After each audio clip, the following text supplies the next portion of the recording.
Of you, my self Sandeep, target IAS के YouTube channel में एक बार फिर से आपका स्वागत, वंदन, अभिनंदन करते हैं। जैसा कि आपको पता होगा, हमने मैथ्स में सीरीज स्टार्ट की हुई है। मैथ्स में ratio proportion, age, mixture alligation, ये सारी चीजें हम टाइप बाय टाइप खत्म कर दिए। अच्छा, मिक्सचर एलिगेशन नहीं, वो पार्टनरशिप बचा हुआ है। मिक्सचर एलिगेशन, मिक्सचर एलिगेशन मैं आपको बता दूं कोई चैप्टर नहीं है। मिक्सचर एलिगेशन बस एक तरीका है क्वेश्चन को आसान बनाने का। एलिगेशन तो खासकर एक तरीका है क्वेश्चन को आसान बनाने का। मिक्सचर आपको पढ़ा दिया जाएगा। आज एक अच्छा सा टॉपिक स्टार्ट कर देते हैं, कोई नंबर सिस्टम स्टार्ट कर देते हैं, क्योंकि जितने भी एग्जाम हुए हैं हमने देखा है, जितने भी प्रीवियस ईयर एग्जाम हुए हैं, सब में ऐसा कोई मतलब पेपर नहीं है जिसमें नंबर सिस्टम से क्वेश्चन ना पूछे गए हो। और बहुत आसान आसान नंबर सिस्टम से क्वेश्चन पूछे जाते हैं। वो आपको मैं टाइप बाय टाइप एक एक क्वेश्चन को क्या करने का तरीका है, कैसे करने का तरीका है, हर चीज आपको बताई जाएगी। केवल आप साथ में जुड़े रहो। अगर आपको अच्छा लगता है तो वीडियो को कभी कभी लाइक भी कर दिया करो। बात समझ। चलो आगे बढ़ते हैं और आज स्टार्ट कर देते हैं हम क्या, नंबर सिस्टम।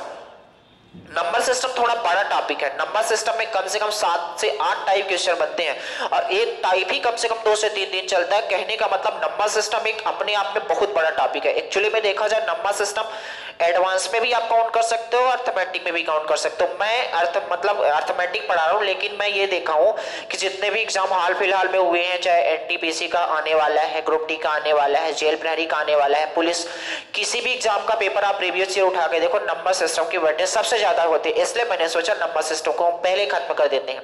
ठीक है, तो आज स्टार्ट कर देते हैं हम क्या, नंबर सिस्टम। आज हम क्या स्टार्ट कर देते हैं, नंबर सिस्टम।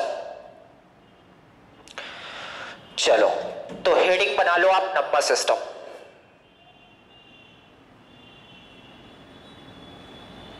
नंबर सिस्टम यानी इसे बोला जाता है संख्या पद्धति।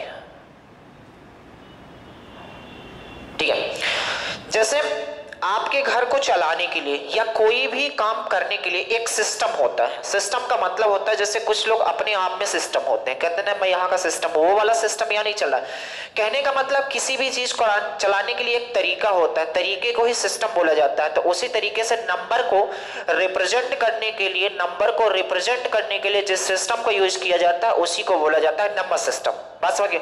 बहुत सारे तरीके हैं, जैसे डेसिमल सिस्टम हो गया, ऑक्टाडेसिमल, हेक्साडेसिमल, बहुत सारे सिस्टम है। लेकिन जो अपने सिलेबस की बात है वो केवल और केवल क्या है, डेसिमल सिस्टम की बात करेंगे। बात समझ रहे हो। डेसिमल सिस्टम में एक्चुअली में देखा जाए तो 10 अंकों का यूज किया जाता है। डेसिमल सिस्टम में अगर बात किया जाए 10 अंकों का यूज किया जाता है। कौन कौन से वो अंक हैं आप गौर से देखना, 0, 1, 2, 3, 4, 5, 6, 7, 8 और 9, इतने ही डिजिट का यूज किया जाता है डेसिमल सिस्टम में। और इतने ही डिजिट का यूज करके बड़ी बड़ी संख्याएं बनाई जा सकती है, बहुत बड़ी बड़ी संख्याएं बनाई जा सकती हैं। जैसे मैं एक संख्या बनाने की कोशिश करता हूं, मान लो इसे बना लेता हूं 2352। अब इसमें आपसे क्या पूछता है, नंबर सिस्टम का सबसे छोटा क्वेश्चन यही बनता है। आप जेल प्रहरी का प्रीवियस ईयर उठा के देखो, पहले ही सेट में ये डाला हुआ है। इसमें पूछता है कि प्लेस वैल्यू क्या होती है और फेस वैल्यू क्या होती है। जैसे प्लेस वैल्यू का मतलब क्या होता है, प्लेस का मतलब होता है कि वो स्थान, प्लेस का मतलब क्या होता है, स्थान, वो रह कहां रहा है। प्लेस का मतलब वो रह कहां रहा है। इसका मतलब जब भी आपसे प्लेस वैल्यू पूछेगी, 2 चीजें पूछेगी ये वैल्यू देके, एक तो प्लेस वैल्यू, प्लेस वैल्यू का मतलब होता है यार स्थानीय मान, स्थानीय मान। एक होता है face value, face value, face value का मतलब होता है जातीय मान।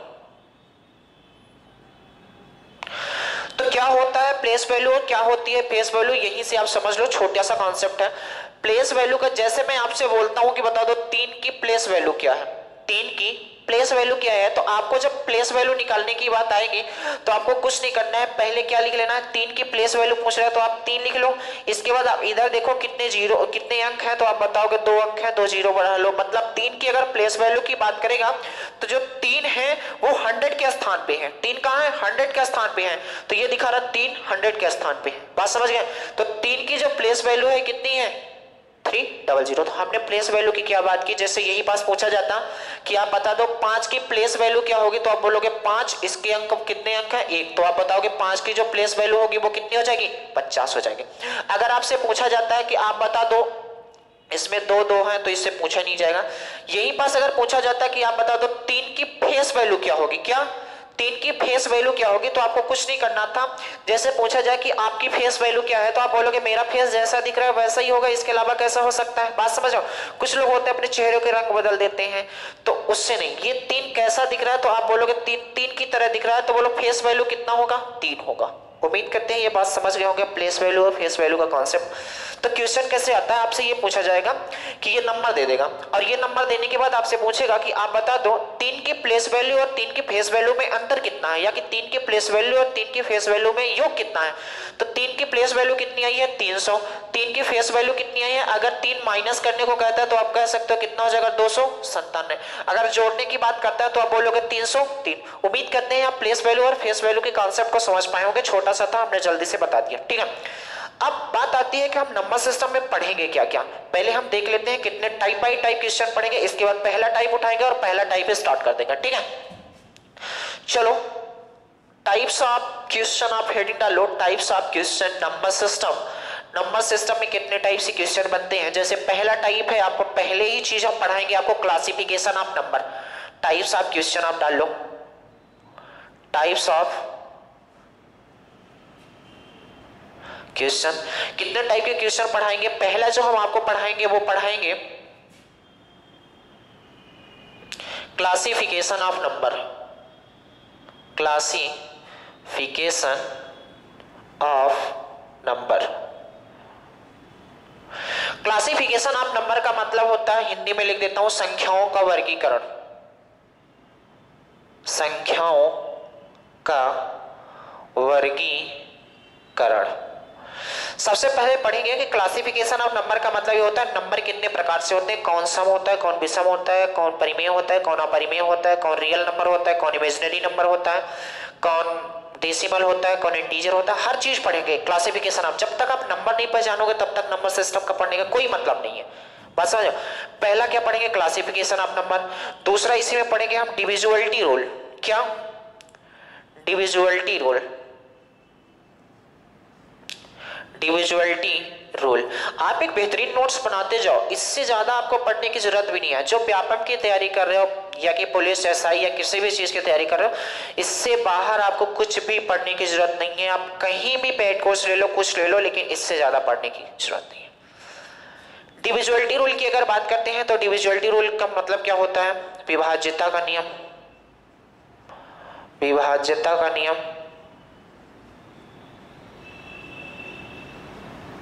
ठीक है।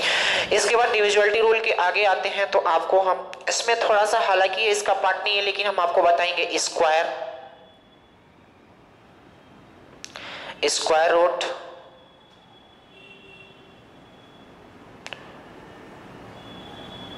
क्यूब, क्यूब रूट, यानी कि वर्ग, वर्गमूल, घन और घनमूल आपको निकालना सिखाएंगे। वर्ग, वर्गमूल, घन और घनमूल, वर्गमूल, घन और घनमूल आपको बताएंगे। इसके बाद क्या आपको बताएंगे, square, square root, cube, cube root. आपको यूनिट डिजिट निकालना, find unit digit, find unit digit. मतलब आपको क्या बताएंगे, यूनिट डिजिट निकालना, इकाई का अंक निकालना, इकाई अंक निकालना।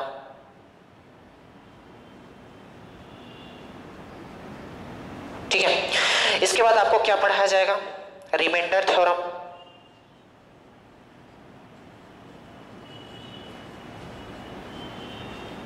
रिमाइंडर थ्योरम का मतलब शेषफल प्रमेय पढ़ाई जाएगी।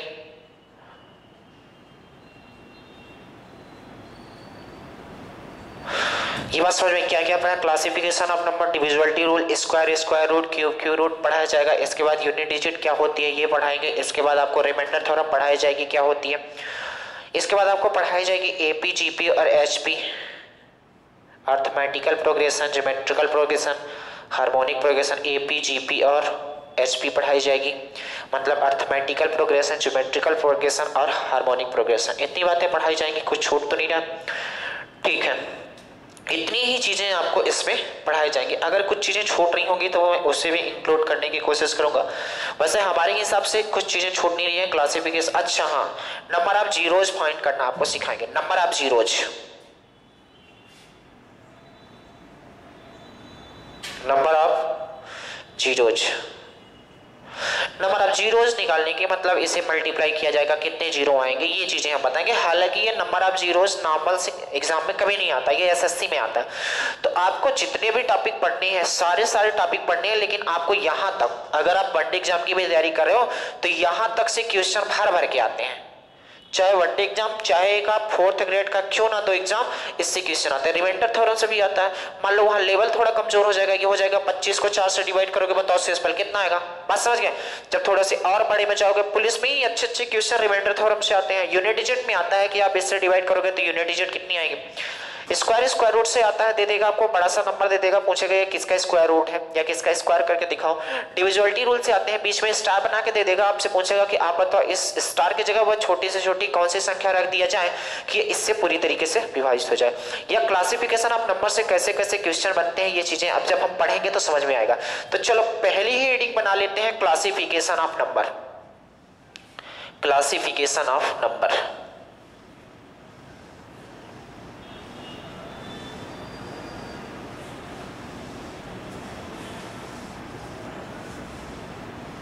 ठीक है। पहली हेडिंग बनाओ आप, क्लासिफिकेशन ऑफ नंबर।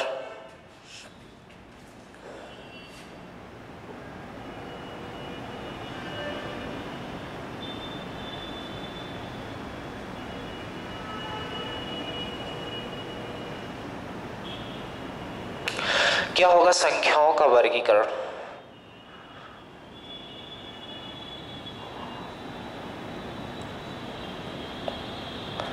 आपको थोड़ा छोटे छोटे अक्षर दिखेंगे, आप क्या करना, अपने वीडियो की क्वालिटी को बढ़ा के देखना, क्योंकि क्लासिफिकेशन ऑफ नंबर एक वर्ड में हम खत्म करना चाहते हैं ताकि आपका हृदय ना टूटे। तो मैं एक इसी ब्लैक बोर्ड, इसी व्हाइट बोर्ड में मैं खत्म कर दूंगा। तो कहने का मतलब थोड़ी छोटी छोटी बातें दिखेंगी, तो आप थोड़ा सा क्वालिटी बढ़ा के आप स्क्रीनशॉट बस लेना और हमारी बातों को सुनते जाना। आज आपको कुछ नहीं करना, केवल सुननी है बातें।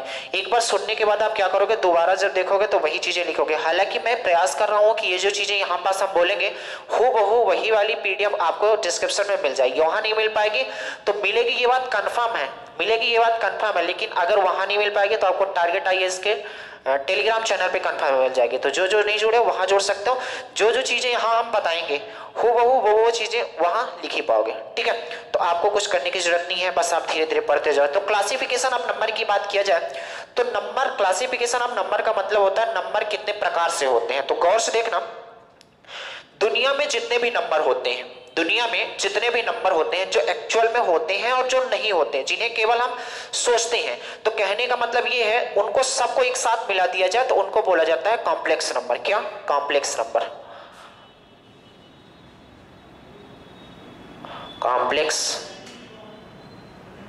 कॉम्प्लेक्स नंबर का मतलब होता है सम्मिश्र संख्याएं, सम्मिश्र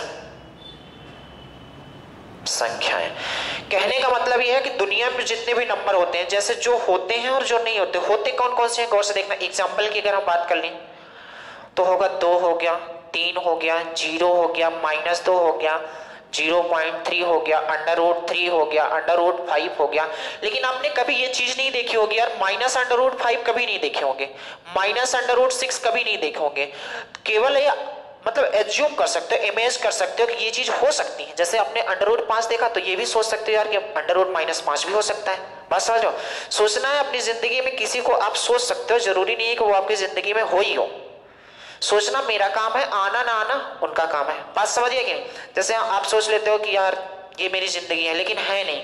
तो केवल यही मैं बताने की कोशिश कर रहा हूं कि कॉम्प्लेक्स नंबर क्या होते हैं कि जो सोच लेते हो वो भी, मतलब जो इमेज कर लेते हो वो भी, और जो एक्चुअल में होती है वो भी। तो आप देखोगे यहाँ 2 तरीके से नंबर है। एक तो ये रियल नंबर होती है, वास्तव में नंबर होती है, और ये वाली वास्तव में होती नहीं, केवल ये इमेज की गई है।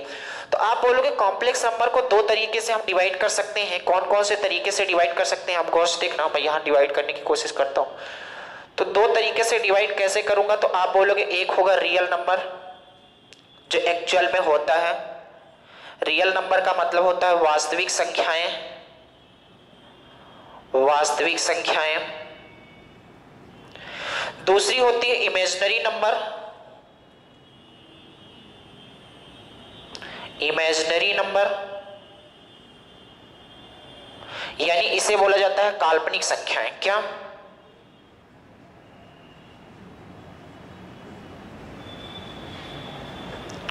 काल्पनिक संख्याएं का मतलब ये होता है जो हम कल्पनाओं में ला सकते हैं लेकिन एक्चुअल में होती नहीं, केवल कल्पना कर सकते हैं। काश वो हमारी होते, काश ये अंडर रूट के अंदर -5 होता। बात समझ रहे हो कि नहीं? ये होता है कल्पनाओं में जीना। आप कल्पनाओं में ना जियो, एक्चुअल में जियो। तो काल्पनिक संख्याओं का मतलब, जैसे आप 11th-12th पढ़े होंगे तो वहां पास एक बात आई थी यार, क्या आयोटा का नाम आया था। तो केवल काल्पनिक नंबर में आपको इतनी बातें याद रखनी है कि i² इक्वल होता है -1, तो i इक्वल कितना हो जाएगा √(-1). लेकिन हालांकि आपके सिलेबस की बात नहीं है तो इसे हम आगे नहीं बढ़ाएंगे, यहीं पास स्टॉप। केवल आपसे ये भी नहीं पूछा जाएगा कि काल्पनिक संख्याएं होती क्या है। जो चीजें अंडर रूट के अंदर माइनस ही ज्यादा आती हैं वही क्या हो जाता है, इमेजिनरी नंबर हो जाता है। बात समझ गए? अब क्या करते हैं, वास्तविक संख्याएं क्या होती हैं, जो एक्चुअल में वास्तव में होती हैं वही क्या होती है, वास्तविक संख्याएं। तो क्या होती है वास्तव में, जैसे कितने नंबर हो सकते हैं इसमें एग्जाम्पल की अगर बात किया जाए तो आप बोलोगे यहां पास एग्जाम्पल में क्या हो सकता है, जो एक्चुअल में होती है, तो आप बोलोगे यहां पास हो सकता है 2, 3, 0, 0.3 होता है, 0.5 होता है, √3 होता है। ये सारी बातें होती है कि नहीं होती? तो एक्चुअली में ये जो रियल नंबर होता है क्या होता है मैं आपको बता दूं। इसके अगर डेफिनेशन लिखना चाहो तो केवल इतना रियल नंबर में लिख सकते हो, जिन संख्याओं को हम एक लाइन में रिप्रेजेंट कर सकते हैं। जैसे पहले होता था ना ऐसा, ये लाइन हो गया, यहाँ कितना है 0, इधर पॉजिटिव 1, 2, इधर कितना 3, इधर -1, इधर -2, इधर -3। ये चीज होती थी कि नहीं होती थी? होती थी। तो जिन संख्याओं को हम नंबर लाइन पे रिप्रेजेंट कर सकते हैं वही संख्याएं क्या हो जाएंगी, रियल नंबर यानी वास्तविक संख्याएं होंगी। बात समझ गए? तो इनमें से जितना हम एग्जांपल यहाँ पास लिखे इन सबको यहाँ पास हम रिप्रेजेंट कर सकते हैं। कैसे? आप बोलोगे 0.3 को कहाँ रिप्रेजेंट कर सकते हैं, तो 0.3 यहाँ रिप्रेजेंट होगा, कहीं यहाँ होगा, बीच में ऐसे लाइन खींची रहती है तो यहाँ होगा। √3 कितना होगा, तो 1.732 इसकी वैल्यू होती है, तो यहीं पास कहीं पास ये भी हो जाएगा। बस समझो। तो ऐसी संख्याएं जिन्हें हम लाइन पे रिप्रेजेंट कर सकते हैं, एक सीधी लाइन पे रिप्रेजेंट कर सकते हैं, वो क्या कहलाती हैं, रियल नंबर कहलाती हैं। अब देखो, आप कुछ बातें यहाँ समझ रहे होंगे कि इसमें जो दी गई हैं आप एक्चुअल में देखो तो ये पूर्णांक टाइप की दी है, ये कुछ पॉइंटों में दी गई है। तो इसे भी दो तरीके से क्लासिफाई कर दिया गया है। कैसे क्लासिफाई कर दिया गया है? इसे भी दो तरीके से क्लासिफाई कर दिया गया है। एक तो देखो, आपको देखो एग्जैक्ट वैल्यू दिख रही है, एक पॉइंटों में वैल्यू दिख रही है। तो इसे जब क्लासिफाई करने की कोशिश करेंगे तो इसे क्लासिफाई करेंगे तो एक तो होता है डेसिमल सिस्टम। डेसिमल मतलब जो पॉइंटों में चीज आ रही है, डेसिमल नंबर्स यानी कि दशमलव संख्या,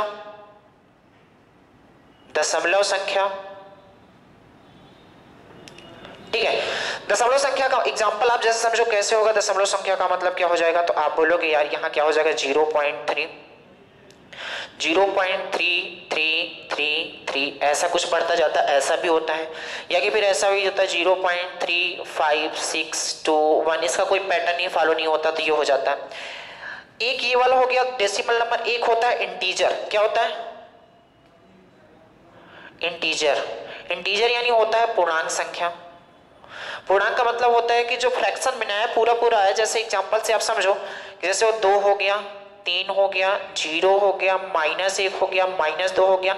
बहुत ईटीसी हैं, बहुत सारी संख्याएं जो पूर्णांक में है, एक्चुअल में वो फ्रैक्शन में ना है, तो वो क्या कहलाएंगे, इंटीजर कहलाएंगे। यहाँ तक उम्मीद करते हैं आप बात समझ गए होंगे। क्या क्या समझना था? एक तो रियल नंबर वास्तविक संख्या क्या होती है, तो जो लाइन पे रिप्रेजेंट की जा सकती है उसे क्या बोला जाता है, तो आप बोलोगे डेसिमल, उसे क्या बोला जाता है, रियल नंबर बोला जाता है। अब रियल नंबर में बहुत सारी नंबर थी, ये पूर्णांक टाइप की दिख रही थी, ये पॉइंटों में दशमलव दिख रही थी, तो इन्हें हम अलग अलग कर दिए, तो बोलोगे ये डेसिमल सिस्टम हो गए, डेसिमल नंबर, और ये इंटीजर हो गया। इंटीजर हमने बता दिया क्या होता है, इंटीजर जो वैल्यू क्या है, पूर्णांक में, और दशमलव पद्धति जिसमें क्या होता है, दशमलव हो गई। बात समझ गया? अब इसमें आप गौर से देखोगे, इस वाली चीज में आप गौर से देखोगे तो आप बोलोगे यार ये 0.3 है, ये 0.333 रिपीट होता जा रहा है। ये ऐसी संख्या है जो रिपीट भी नहीं हो रही है और समाप्त भी नहीं हो रही है, यानी ये 2-3 टाइप से हो गई। तो इसे भी क्लासिफाई कर दिए थे। क्या क्लासिफाई किए थे, तो आप गौर से देखना। इसे दो टाइप से क्लासिफाई किया गया था। कौन कौन से टाइप? तो आप बोलोगे, यहां तक देखो, ठीक है, आप बोलोगे क्या क्या किया गया था। आप देखो, एक तो होता है टर्मिनेटिंग डेसिमल और एक होता है नॉन टर्मिनेटिंग डेसिमल। तो लिखो टर्मिनेटिंग डेसिमल, टर्मिनेटिंग डेसिमल। एक होता है नॉन टर्मिनेटिंग डेसिमल, नॉन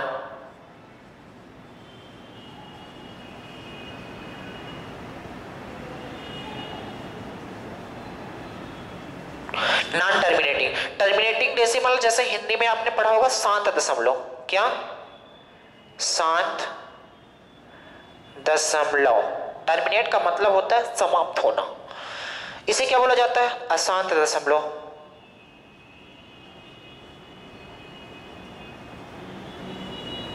उम्मीद करते हैं यहाँ पर समझ गए।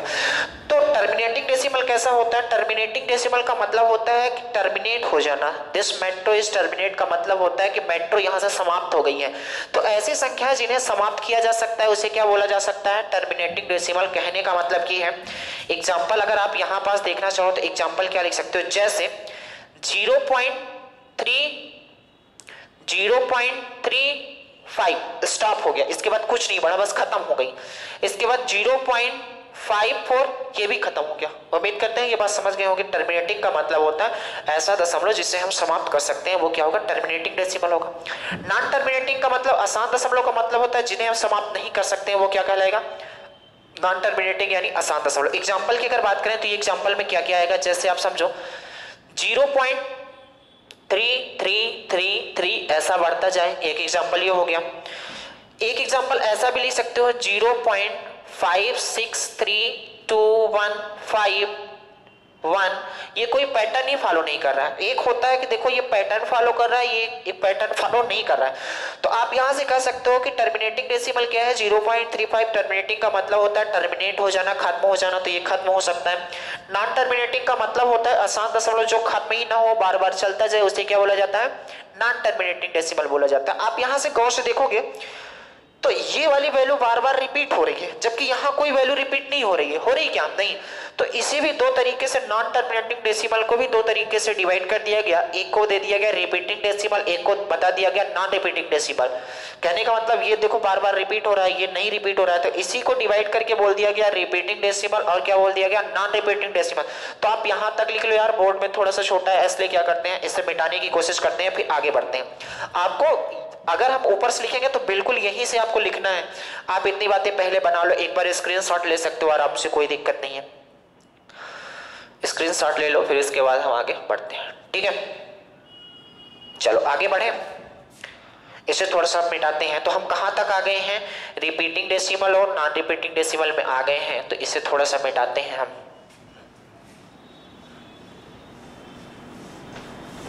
जब तक आप नंबर सिस्टम में क्लासिफिकेशन आप नंबर जानोगे नहीं, तब तक नंबर सिस्टम पढ़ने से कोई मतलब है नहीं। तो चलो हम कहाँ थे? तो आप बोलोगे हमने डेसिमल को डिवाइड किया था, डेसिमल को डिवाइड किया था, डेसिमल नंबर्स को डिवाइड किया था, दो पार्ट में किया था। कौन कौन से पार्ट थे आप बताओ? तो आप बोलोगे यार दो पार्ट्स में हमने डिवाइड किया था। एक क्या किया था? टर्मिनेटिंग डेसिमल, टर्मिनेटिंग डेसिमल, एक होता है नॉन टर्मिनेटिंग डेसिमल।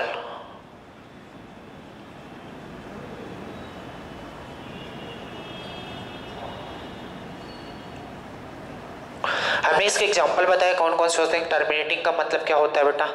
तो आप बोलोगे टर्मिनेटिंग का मतलब ये होता है कि जैसे 0.25, 0.65 ये सारी चीजें खत्म हो गई। इसके एग्जांपल की हमने बात की थी, तो हमने बताया था 0.333 ऐसे बढ़ता जाएगा।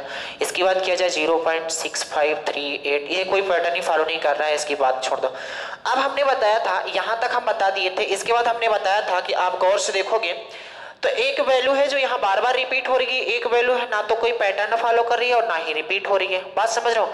इस एग्जांपल में ऐसा भी हो सकता है यार, ऐसा भी हो सकता है 0.3838, थोड़ा बड़े लिख देते हैं, 3838 38 and so on and so 38 bar bar repeat हो रहा है, तो इसको भी दो पार्ट में डिवाइड कर दिया गया। क्या बोला गया? ये दो पार्ट में डिवाइड करके इसे बोला गया कि इसे दो पार्ट में डिवाइड, जब नंबर का क्लासिफिकेशन हो रहा था तो इसे दो पार्ट में डिवाइड कर दिया गया और बोला गया कि पहला पार्ट होगा यहाँ पास क्या, repeating decimal,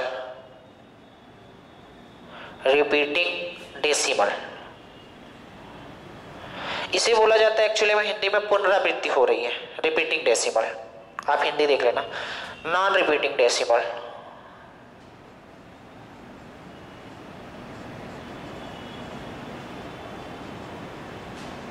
non repeating decimal का मतलब होता है कि संख्याओं की पुनरावृत्ति नहीं हो रही है, बार बार ये रिपीट नहीं हो रहे हैं। तो रिपीटिंग डेसिमल में किसको रख सकते हो? इसको रख सकते हो, इसको रख सकते हो। तो आप बोलोगे एग्जांपल की यहाँ बात किया जाए तो आप बोलोगे 0.3333 एंड सो ऑन बढ़ता जाएगा, 0.383838 यही बार बार रिपीट हो रहा है। नॉन रिपीटिंग डेसिमल का मतलब क्या होता है? 0.65382103, कोई पैटर्न फॉलो नहीं हो रहा है, ऐसे ही बढ़ता जा रहा है, इसकी कोई सीमा ही नहीं कहां तक जाएगा और कोई मतलब नहीं है कि किस आकार में बदल जाएगा। बात समझो। तो हमने बताया नॉन टर्मिनेटिंग दो तरीके से होता है, एक रिपीटिंग डेसिमल होता है, एक नॉन रिपीटिंग डेसिमल होता है। उम्मीद करते हैं यहां तक आप बात समझ गए। अच्छा एक बात समझना, मैं क्या यहां से ये कह सकता हूं कि अगर ये टर्मिनेटिंग वाली वैल्यू है 0.25 है तो क्या मैं 0.25 को ऐसा लिख सकता हूं, 0.25 को क्या मैं ऐसा लिख सकता हूं, 0.25 डिवाइड में आपको बचपन में सिखाया गया था कि पॉइंट को हटाओ, पॉइंट के जस्ट नीचे 1 लिखे और जितनी संख्याएं उन्हें ऐसा लिख दो। तो आप बोलोगे ये 25 बटे कितना होगा, 100 होगा, होगा कि नहीं? क्या मैं इसे काट सकता हूं? तो आप बोलोगे बिल्कुल काट सकता हूं, 1/4। तो कहने का मतलब ये है कि जो टर्मिनेटिंग डेसिमल है, जो टर्मिनेटिंग डेसिमल हमने बताया था, जो टर्मिनेटिंग मतलब शांत दशमलव है, तो उन्हें क्या बटे के रूप में लिख सकते हो?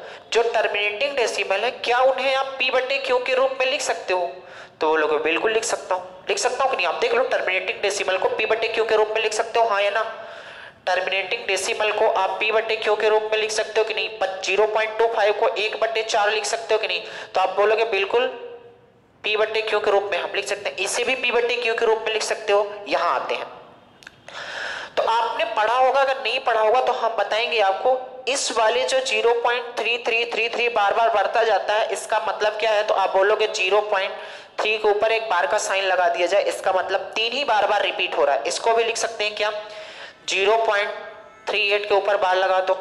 कहने का मतलब, इसका मतलब जैसे ही आप देखोगे तो यहां समझ जाओगे 0.333 बार बार रिपीट हो रहा है और 0.38383838 बार बार रिपीट हो रहा है। बात समझ आओ। तो हम यहां से कह सकते हैं यार इसकी वैल्यू निकाली जा सकती है। इसकी वैल्यू क्या निकाली जा सकती है? तो आप बोलोगे 3/9 लिखा जा सकता है और इसे क्या लिखा जा सकता है, 38/99। इस वाली वैल्यू को 38/99 और इस वाली वैल्यू को 3/9 लिखा जा सकता है। कहने का मतलब रिपीटिंग डेसिमल को भी आप p बटे q के रूप में लिख सकते हो कि नहीं लिख सकते हो? लिख सकते हो कि नहीं लिख सकते हो? एक्चुअल में देखा जाए तो ये जो रिपीटिंग डेसिमल है ये टर्मिनेटिंग डेसिमल ही है, लेकिन इन्हें अलग से क्लासिफाई किया गया है। तो आप समझो ये टर्मिनेटिंग डेसिमल और रिपीटिंग डेसिमल ये दोनों को हम p बटे q के रूप में लिख सकते हैं। लेकिन अगर इसे लिखने की कोशिश करो तो ये समाप्ति नहीं हो रहा है, ना तो कोई पैटर्न फॉलो कर रहा है, तो इसे हम कुछ नहीं कर सकते। इस फॉर्म के अलावा हम कुछ नहीं कर सकते। तो हम ये बताने की कोशिश कर रहे हैं कि जो टर्मिनेटिंग डेसिमल है उसे p बटे q के रूप में लिख सकते हैं, जो रिपीटिंग डेसिमल है उसे हम p बटे q के रूप में लिख सकते हैं। अगर किसी भी संख्या को p बटे q के रूप में लिखा जा रहा है तो ये बात समझ लो कि वो रेशनल नंबर है। रेशनल नंबर यहीं से निकल के आई है। कहां से? देख लो कि अगर कोई भी वैल्यू रिपीटिंग या टर्मिनेटिंग है तो वो कंफर्म है रेशनल नंबर होगी। क्यों होगी? क्योंकि उन्हें हम p बटे q के रूप में लिख सकते हैं। आज बात समझ आई कि रेशनल नंबर क्या होता है, जिन्हें समाप्त कर सकते हैं और समाप्त करने के बाद हम बटे के रूप में लिख सकते हैं, p बटे q के रूप में लिख सकते हैं, वो क्या होगी, रेशनल नंबर होगी। तो रेशनल नंबर की अगर आप डेफिनेशन लिखना चाहोगे तो यहीं से लिख सकते हो, ऐसी संख्या है जिन्हें हम p बटे q के रूप में लिख सकते हैं, वो क्या होगी, परिमेय संख्या होगी। बात समझ गए? और ये क्या होगी, जिन्हें p बटे q के रूप में नहीं लिखा जा सकता, वो क्या हो जाएंगी, अपरिमेय संख्याएं हो जाएंगी। जैसे इन्हें हम मिटाने की कोशिश करते हैं यार, आपको डेसिमल सिस्टम में इतना क्लासिफिकेशन करने की जरूरत थी। अब इसी के आगे आते हैं, हम डालेंगे रेशनल नंबर, इनरेशनल नंबर, फिर इंटीजर वाला क्लासिफिकेशन हम कर देंगे। ठीक है, आपको क्या करना है, जैसे हम वहां पास समाप्त किए थे नॉन रिपीटिंग डेसिमल अपने रफ में अगर बनानी है कॉपी में, तो नॉन रिपीटिंग डेसिमल के जस्ट नीचे से ये लाइन बनाओगे, ऐसे समझ जाना। यही पैटर्न आप फॉलो करोगे, आपके दिमाग में हर समय बना रहेगा।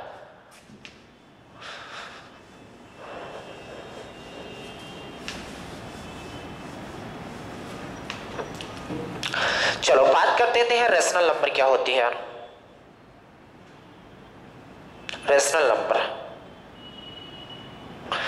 नंबर का मतलब होता है परिमेय संख्याएं।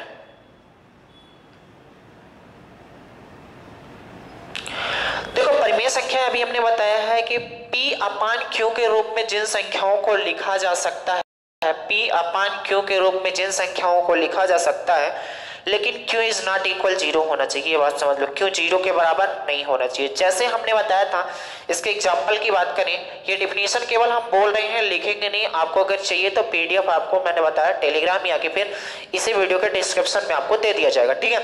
परिमेय संख्याओं की बात की जाए जिन्हें P बटे Q के रूप में लिखा जा सकता है, लेकिन Q इज नॉट इक्वल 0 होना चाहिए, Q 0 के बराबर नहीं होना चाहिए। एग्जाम्पल की बात करें, जैसे कैसे हो सकता है 2 बटे 3, 5 बटे कुछ भी लिखो, जैसे ये 2 बटे 3, 0.33, 0.54 कुछ भी लिखा जा सकता है। और यहां पास लिख लो 22 बटे 7 भी क्या होती है, परिमेय संख्याएं। क्यों होती है परिमेय संख्याएं, आगे बताएंगे, रुको थोड़ा सा। इनरेशनल पहले आप लिखो, इनरेशनल नंबर। इनरेशनल नंबर की बात की जाए तो क्या लिखोगे, अपरिमेय संख्याएं। क्या होती हैं परिमेय संख्याएं, जिन्हें P बटे Q के रूप में नहीं लिखा जा सकता, P बटे Q के रूप में नहीं लिखा जा सकता। वो क्या होगी, जैसे एग्जांपल की हम बात करें, एग्जांपल आप समझना, जैसे ये कोई पैटर्न फॉलो नहीं कर रहा है, 0.346201 ऐसे बढ़ता जाएगा, कोई पैटर्न फॉलो नहीं कर रहा है। जो चीजें अंडर रूट में होती हैं, जैसे अंडर रूट थ्री की वैल्यू आप नहीं निकाल सकते हो, अंडर रूट 3 की वैल्यू हर समय बढ़ती जाएगी, ये नहीं निकाल सकते हो। अंडर रूट 4 की वैल्यू 2 होती है तो ये रेशनल नंबर हो जाएगी। अंडर रूट 7 इनकी वैल्यू आप नहीं निकाल सकते हो, पॉइंटों के बाद बहुत ज्यादा चली जाती है। बात समझ रहे हो, यहाँ है पाई, ये इंपॉर्टेंट बात है। पाई क्या है, इनरेशनल नंबर है, जबकि 22 बटे 7 क्या है, 22 बटे 7 रेशनल नंबर है। क्यों ऐसा है ये समझो। पाई की जो वैल्यू है पॉइंटों के बाद अनंत तक जाती है, उसके लिए इतनी मोटी मोटी बुक भी हो गई हैं कि पॉइंट के बाद आराम से आप इसे पढ़ते जाओ। तो पाई की वैल्यू अनंत है, ना तो रिपीट करती है और ना ही ये कभी समाप्त होती है।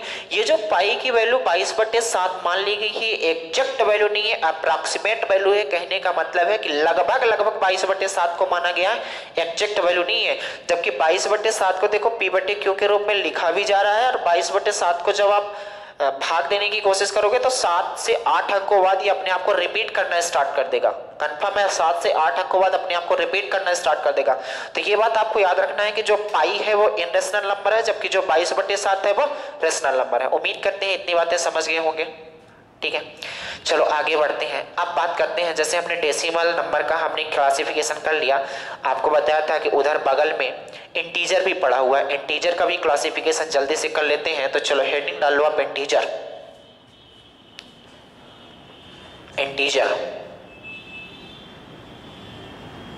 इंटीजर का मतलब होता है पूर्णांक। ये 3 टाइप से होते हैं। कितने टाइप से, 3 टाइप से। एक तो होता है धनात्मक मतलब पॉजिटिव इंटीजर, एक होता है निगेटिव इंटीजर,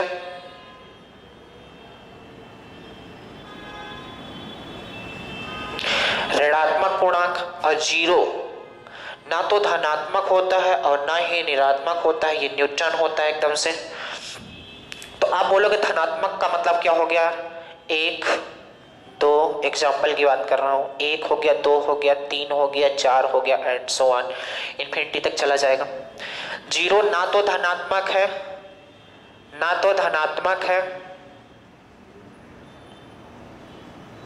वरना ही ऋणात्मक है।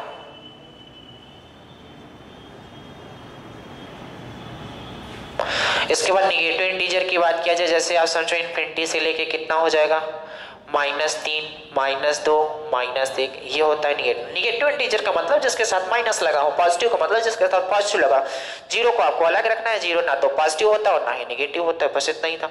अब इस इंटीजर को भी बांटा गया है, कैसे बांटा गया है आप गौर से देखना। इसमें कुछ संख्याएं ऐसी हैं, देखो 1 है, 3 है, 2 है, 4 है, तो कुछ ऐसी संख्याएं जो कटती हैं, कुछ ऐसी संख्याएं जो कटती नहीं, तो इन्हें भी क्या कर दिया गया, डिवाइड कर दिया गया। किस में डिवाइड किया गया, तो पहले आप बताओ नेचुरल नंबर जो प्रकृति द्वारा हमें प्राप्त हुई है, नेचुरल नंबर यानी प्राकृतिक संख्या। प्राकृतिक संख्या क्या होती है, प्राकृतिक संख्या जिन्हें हम काउंटिंग में यूज करते हैं, जिन्हें हम गिनती गिनने में यूज करते हैं, उसे क्या बोला जाता है, नेचुरल नंबर। एग्जाम्पल की अगर हम बात करें तो आप बोलोगे एग्जाम्पल क्या हो जाएगा, 1, 2, 3, 4 एंड सो ऑन इन्फिनिटी तक चला जाएगा। उम्मीद करते हैं ये समझ गए नेचुरल नंबर। ये डिफिनीशन है, आपको याद रखनी पड़ेगी, ठीक है। नेचुरल नंबर के बाद आती है होल नंबर। होल नंबर की बात करें तो इसे बोला जाता है पूर्ण संख्या। एग्जाम्पल की अगर बात करें तो इसी नेचुरल नंबर के साथ अगर हम जीरो को इंक्लूड कर लें, इसी को क्या बोला जाता है, होल नंबर बोला जाता है। इसके बाद आप गौर से देखोगे इसमें 2 दिख रहा है, 4 दिख रहा है, तो इनको भी अलग कर दिया गया, क्या बोला गया, इवन नंबर। इवन नंबर का मतलब होता है सम संख्या। सम संख्या किससे बोलते हैं बेटा, समझ लो। सम संख्या ऐसी संख्याएं होती हैं जो 2 से डिविजिबल हो, जिन्हें 2 से विभाजित किया जा सकता है, वो क्या कहलाएंगी, सम संख्या। जैसे एग्जांपल की अगर बात करते हैं तो वो क्या हो जाएगा, तो अच्छा जीरो भी सम संख्या होती है, ये बात आपको याद रखनी पड़ेगी यार। क्यों होती है, क्योंकि आप इसे 2 से डिवाइड करो, डिवाइड हो जाता है, वो क्या हो जाएगा, 2, 4, 6, 8 एंड सो ऑन। ऐसा भी देख सकते हो कि सम को जोड़ने पे सम ये सब आते हैं, वो सब आप देख सकते हो। लेकिन आप इतनी बात समझो कि जो सब की डिफिनीशन जब दी गई थी तो वो ये बोला गया था कि जो संख्याएं 2 से डिवाइड होगी वही क्या कहलाएंगी, सम संख्या कहलाएंगी। ये 2 से डिवाइड हो रही है तो ये सम संख्या होगी। आप बोलोगे 3 से भी डिवाइड हो रही है, तो कहाँ लिखा है कि 3 से डिवाइड होने वाली भी सम संख्या, केवल इतना लिखा है कि जो 2 से विभाजित नहीं होती है वो क्या होती है, विषम होती है। तो विषम संख्या 8 नंबर क्या होती है, 8 नंबर क्या होती है, यानी विषम संख्याएं। तो आप एग्जांपल में लिख लो, विषम संख्याएं वो संख्याएं होती हैं जो 2 से डिवाइड नहीं होती, यानी 1, 3, 5, 7, 9 एंड सो ऑन इन्फिनिटी। विषम संख्याओं के बाद आप देखो कंपोजिट नंबर क्या होती हैं।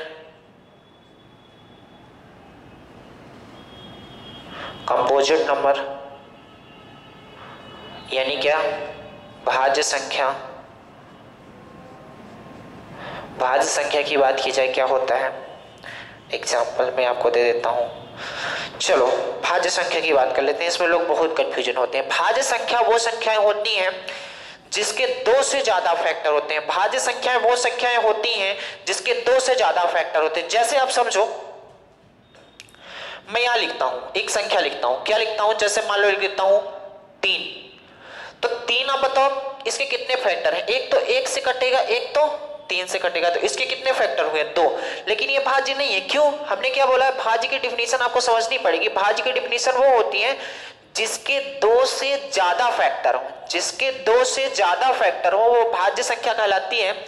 और जिसकी केवल एग्जैक्ट, जिसके केवल 2 फैक्टर हो उसे क्या बोला जाता है, अभाज्य बोला जाता है। जैसे 3 के देखो 2 फैक्टर हैं, ये क्या हो जाएगी, प्राइम नंबर यानी कि अभाज्य संख्या हो जाएगी। जैसे 4 की बात कर लेते हैं, तो 4 के 1 फैक्टर होगा, 2 फैक्टर होगा और 4 फैक्टर होगा। तो आप देखो यहाँ कितने फैक्टर आ रहे हैं, 3 फैक्टर आ रहे हैं, इसका मतलब है 4 क्या है, कंपोजिट नंबर है यानी भाज्य। भाज्य संख्या की डिफिनेशन ये होती है कि जिसके क्या है 2 से ज्यादा फैक्टर हो वो क्या कहलाते हैं, भाज्य संख्या। उम्मीद करते हैं समझ गए होंगे, भाज्य संख्या आप डिफिनेशन में लिख सकते हो। तो एग्जांपल कहां से लिखोगे, 4, 6, 9 एंड सो ऑन इन्फिनिटी तक चले जाओगे। इसके बाद आता है प्राइम नंबर। इसके बाद आता है प्राइम नंबर। प्राइम नंबर का मतलब होता है अभाज्य संख्या। अभाज्य संख्या हमने बताया है जिसके क्या होते हैं, 2 से केवल 2 फैक्टर होते हैं, वही क्या होते हैं, अभाज्य संख्या। एग्जाम्पल की अगर बात किया जाए, 2, 3, 5, 7, 11 एंड सो ऑन इन्फिनिटी तक। आपने गौर किया एक बात कि अभाज्य संख्या 2 से स्टार्ट हो रही है, यानी कि यहां से एक क्वेश्चन बनता है, क्या ऐसी कौन सी सम संख्या है जो अभाज्य संख्या है? 2 केवल ऐसी सम संख्या है, देख लो, 2 केवल ऐसी सम संख्या है जो कि अभाज्य है, क्योंकि 2 के 2 फैक्टर होते हैं, एक तो एक तो स्वयं 2 होता है, इसलिए इसे अभाज्य संख्या की श्रेणी में रखा गया है। और यही एक ऐसी नंबर है जो सम संख्या, इसके अलावा कोई नंबर नहीं है जो अभाज्य संख्या हो। बात समझिए, तो यहाँ स्टार बना के लिख सकते हो, 2 एक ऐसी सम संख्या है जो अभाज्य संख्या है। बात समझ गया? चलो, तो अभाज्य संख्या भी 2-3 टाइप से होते हैं, तो इतनी बात आप एक बार स्क्रीनशॉट ले लो। इसके बाद हम आगे बढ़ते हैं अभाज्य संख्या। आज टोटल क्लासिफिकेशन ऑफ नंबर खत्म कर देते हैं, कल से क्वेश्चन करने हम स्टार्ट कर देंगे, ठीक है? इसे आप एक बार स्क्रीनशॉट ले लो, ठीक है? आगे बढ़े।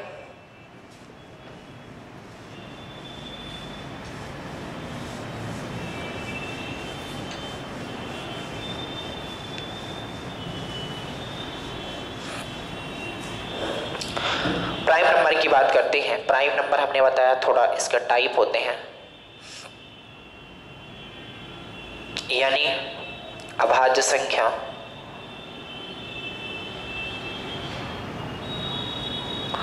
अभाज्य संख्या एक्चुअल में देखा जाए तो 4 टाइप्स होते हैं, लेकिन अपने को पढ़ना है 3 टाइप, क्योंकि सिलेबस में 3 ही है। तो कौन कौन से होती हैं? एक तो होता है क्या, को प्राइम नंबर, को प्राइम नंबर। एक क्या होता है, ट्विन प्राइम नंबर,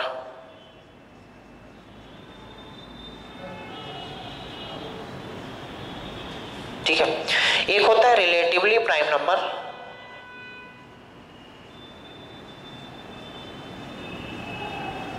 लेकिन बात समझो, को प्राइम और टिम टाइम पढ़ो, रिलेटिवली पढ़ोगे तो आप कंफ्यूज होगे। एक्चुअली में देखा जाए तो जो को प्राइम और रिलेटिवली प्राइम सेम है, कोई डिफरेंस नहीं है। को प्राइम का मतलब होता है यार सह अभाज्य संख्याएं, सह अभाज्य संख्या। इसका मतलब होता है, ट्विन का मतलब होता है 2, यानी जुड़वा अभाज्य संख्या, जुड़वा अभाज्य संख्या। इसके एग्जाम्पल क्या होते हैं? जैसे आप समझो, को प्राइम का मतलब होता है, या ट्विन प्राइम का मतलब ये होता है, जैसे आप समझो जिनके बीच का डिफरेंस कितना हो, 2, जिनके बीच का डिफरेंस, ऐसी अभाज्य संख्या जिनके बीच का डिफरेंस कितना हो, ऐसी अभाज्य संख्याएं जिनके बीच का डिफरेंस कितना हो, 2 हो। जैसे एग्जाम्पल की बात कर लेते हैं, जैसे 11, 13, 5, 7, इनके बीच का डिफरेंस 2 आ रहा है कि नहीं आ रहा है? अगर इनके बीच का डिफरेंस 2 आ रहा है तो ये क्या हो जाएंगे, ट्विन प्राइम। अगर को प्राइम की बात किया जाए, को प्राइम वो संख्याएं होती हैं, को प्राइम वो संख्याएं होती हैं, कोई भी 2 आप अभाज्य संख्या ले लो, कोई भी 2 अभाज्य संख्या ले लो। कुछ लोग बोलते हैं कि ऐसी अभाज्य संख्या जिनका एचसीएफ 1 हो। यार अगर अभाज्य संख्या है तो ये बात डन है कि उनका जो होगा एचसीएफ 1 ही होगा। बस समझ गए? अगर अभाज्य संख्या है तो उनका एचसीएफ 1 होगा ही होगा। तो इनका अगर बात किया जाए, जैसे अभाज्य संख्या के एग्जाम्पल की बात किया जाए, तो कोई भी 2 अभाज्य संख्या ले लो, जैसे मैं ले लेता हूं 2, 3, 5, 11, ये सब क्या है, सहअभाज्य संख्या है। कोई भी 2 संख्याएं आप अभाज्य संख्या ले सकते हो, वो को प्राइम कहलाती हैं। लेकिन अगर उनके बीच का डिफरेंस 2 हो जाता है, उसे ट्विन प्राइम कही जाती है। रिलेटिवली प्राइम एक्चुअल में यही होती है, लेकिन अगर आप अच्छी बुक पढ़ते हो तो उसमें दिया है कि ऐसी संख्याएं, ऐसी 2 अभाज्य संख्याएं जिनके बीच का अंतर देखना नहीं है, उनके बीच का एचसीएफ 1 हो। कहने का मतलब रिलेटिव प्राइम संख्या ऐसी होती है जिनके, ऐसी 2 संख्याएं लेनी है जिनका एचसीएफ 1 हो। जैसे 1, 3 भी उसमें ले सकते हो रिलेटिवली, लेकिन वहां तक आपको जाननी है, इतनी बात समझनी है, आपने सिलेबस की चीजें पढ़नी है। सिलेबस जहां तक है व्यापक एसएससी यहीं तक मानता है कि को प्राइम और रिलेटिवली प्राइम दोनों सेम है, इसलिए यहीं तक पढ़ो। तो चलो, उम्मीद करते हैं आपको, अच्छा कुछ इंपॉर्टेंट बातें हैं जो हम आपको कल बता देंगे, इसी से मतलब नंबर सिस्टम क्लासिफिकेशन और नंबर से वो कल आपको बता दिया जाएगा। तो उम्मीद करते हैं क्लासिफिकेशन आपको समझ में आया होगा, आप अच्छे से पढ़ते रहो। चलो धन्यवाद, आज के लिए इतना ही, बाकी नेक्स्ट डे करेंगे यार।